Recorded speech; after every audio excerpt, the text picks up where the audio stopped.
sudah mendengar putusan Hakim Tunggal Pra Peradilan. Tentu kami sangat kecewa dengan hasil putusan ini, gitu ya. Saya ingin menyampaikan kepada publik bahwa sudah tidak ada tempat bagi para kelompok kritis di negara ini. Sudah tidak ada tempat bagi aktivis pro demokrasi yang terus mengawasi pelaksanaan kebijakan di negara ini.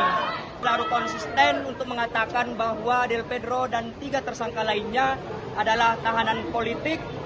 Mereka hanya sebagai kambing hitam untuk membenarkan bahwa seolah-olah penanganan terhadap peristiwa kerusuhan di 25 Agustus itu tertangani. Padahal mereka tidak pernah menyentuh, tidak pernah melakukan penegakan hukum kepada siapa sebenarnya pelaku dari kerusuhan itu sendiri.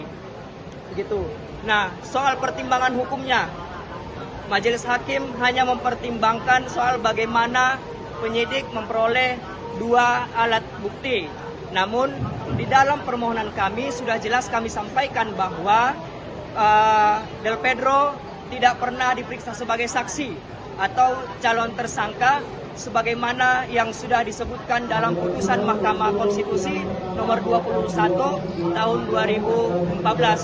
Di situ jelas disebutkan bahwa selain penyidik mendapatkan 2 alat bukti, penyidik juga harus memeriksa saksi yang akan ditetapkan sebagai tersangka. Di situ jelas penyebutannya dan.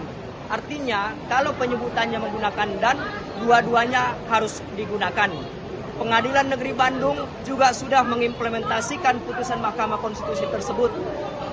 Putusan itu jelas merujuk pada putusan Mahkamah Konstitusi yang membatalkan penetapan tersangka terhadap seseorang karena penyidik sama sekali tidak pernah melakukan pemeriksaan kepada seseorang sebelum ia ditetapkan sebagai tersangka. Gitu.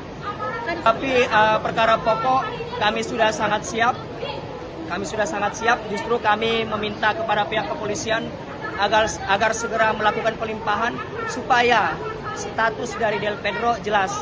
Jangan hanya ditahan dan dibiarkan di sana.